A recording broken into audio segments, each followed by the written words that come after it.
Bueno,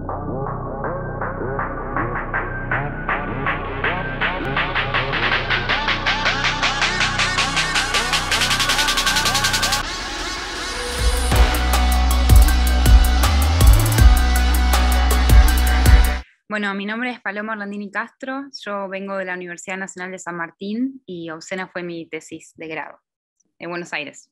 Es un ensayo biográfico que retoma textos académicos sobre sexología y también videos de pornografía. Obscena empezó como una investigación sobre pornografía casi exclusivamente.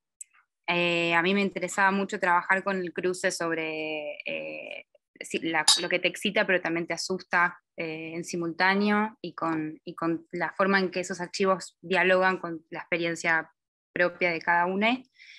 Y después, a medida que fui avanzando en la investigación, me fueron arribando las ganas de filmar y trabajarlo como directora, realizadora.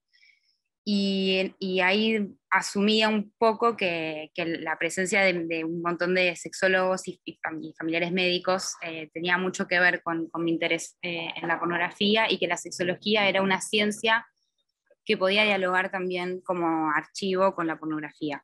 Entonces, la aparición de la primera persona fue la forma de poder unir esta serie de archivos y universos en común. Mi brújula siempre fueron los archivos, las imágenes. Mi forma de abordarla fue desde una cuestión más objetiva y distante, hasta que poco a poco fui como encontrando qué de mí veía en esos archivos, o sea, qué de lo que veía me estaba interesando a mí particularmente y por qué. Cuando me hice la pregunta del por qué, es que apareció la escritura, y apareció también el recurso de la voz en off en primera persona, que es el que dejé literalmente al final. O sea, primero filmé la parte de la película que es filmada, después montamos con la montajista Zoe Faller, y la razón de por qué yo estaba incorporando los archivos familiares, los archivos de sexología, justamente es porque los había escrito un familiar mío, que es mi abuelo, y con la irrupción de ese personaje fue una excusa para incorporar con la voz en off y poner en contexto mi historia familiar entrelazada con esos archivos.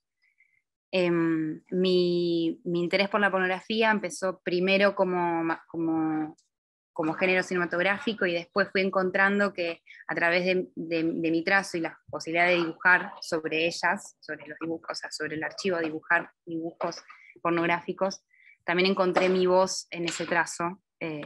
Entonces fui de a poco como articulando los archivos hasta encontrar ese punto final, que fue una voz en off muy minuciosa y muy cuidada en el momento de montarlo.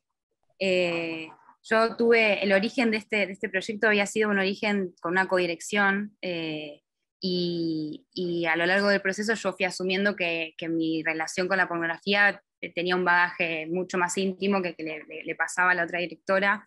Entonces hubo una reformulación, y esa persona, que es Zoe, pasó a ser montajista y asistente de dirección, sonidista, diseñadora de sonido. Entonces, si bien yo me pongo, o sea, si bien ocupo un lugar como digamos principal, la verdad que trabajar a cuatro manos en este caso se sintió muy orgánico, porque desde el principio, desde el origen, habíamos pensado juntas.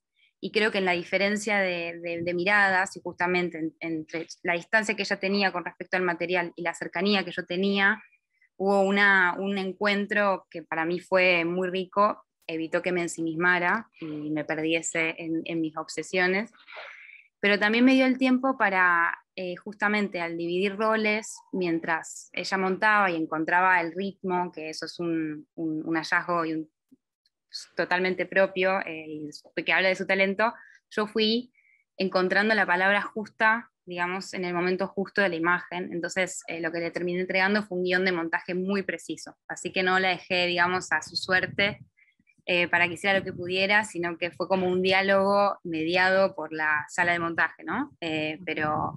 Pero, o sea, muy orgánico y a su vez muy dividido. Yo siento que toda esta experiencia fue muy singular, y al ser la primera, siento que puede ser fundacional en algún punto, pero mi forma de trabajar hasta ahora ha sido siempre muy desde la emoción y desde la experiencia personal, y me gustaría seguir trabajando, y es un tipo de lenguaje que me interesa mucho, pero también entiendo que este formato de trabajo fue muy particular y fue muy enriquecedor para dar lugar a este proyecto en particular. Así que espero que lo que venga, no sé, me sigue atravesando el audiovisual, pero me imagino que será a través de otros recursos, otras historias y otras formas y otras voces, que no sean solo la mía y mi experiencia, ¿no? Y como correr un poco de ese lugar, que ya a este punto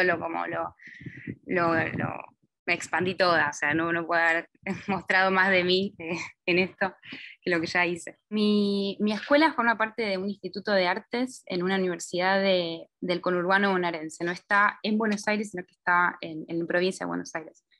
Eso en algún punto, y es muy nueva también, eso en algún punto como logró situar las producciones y las direcciones hacia un lugar, yo entiendo, más, no periférico, pero sí como tratando de correrse de las lógicas de otras escuelas.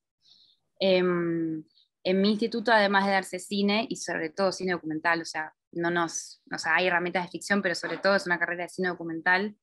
En el mismo pabellón se cruzan fotógrafos, danza, teatro, circo, música, animación, efectos 3D. Hay una riqueza multidisciplinaria muy grande, y hubo un momento así fundacional en mi carrera que tuve la oportunidad de hacer una suerte de programa de restauración de material de archivo fílmico, restauración digital, pero de material fílmico, ya escaneado. Y yo ahí encontré un oficio, digamos, como una forma de relacionarme técnicamente con el cine, por fuera de las cuestiones autorales y como las investigaciones. Y creo que eso es una gran riqueza que tiene esa universidad, o sea, que es muy precisa en la formación porque es cine documental, pero a su vez está rodeada de una diversidad de disciplinas gigante, y al ser tan nueva hay como una suerte de ensayo-error muy grande, y de hecho mi tesis es, creo que la quinta o sexta tesis, o sea, somos muy pocos egresados y egresadas, y eso también da una suerte de sensación de que no hay barreras que romper porque está todo por inaugurar. Entonces, la contra es que hay mucho que todavía no digamos, funciona porque lo hacemos funcionar nosotros con toda la voluntad, ¿no? Como las cosas que recién empiezan, como muy autogestionado. Pero ahí hay una libertad muy particular que yo sentí desde el minuto cero que quise hacer un proyecto así, y me sirvió mucho, fui muy acompañada, y por eso es que decidí que esto fuese mi tesis. Empezó como un proyecto personal paralelo, y después lo decidí cómo trabajar en el marco de la carrera y trabajar con mis compañeros de curso y también con gente afuera. Fue muy hermoso. Bueno, yo creo que es una forma de conectarnos, es una forma de expresarnos y de empatizar con otros y otras. Ese es el propósito que yo siento a la hora de pensar en cuando me conmuevo por lo que veo y cuando busco conmover. No lo pienso tal vez como una disciplina cerrada, con recursos determinados y con narrativas cerradas, ¿no? Lo pienso como una forma de estar cerca de gente.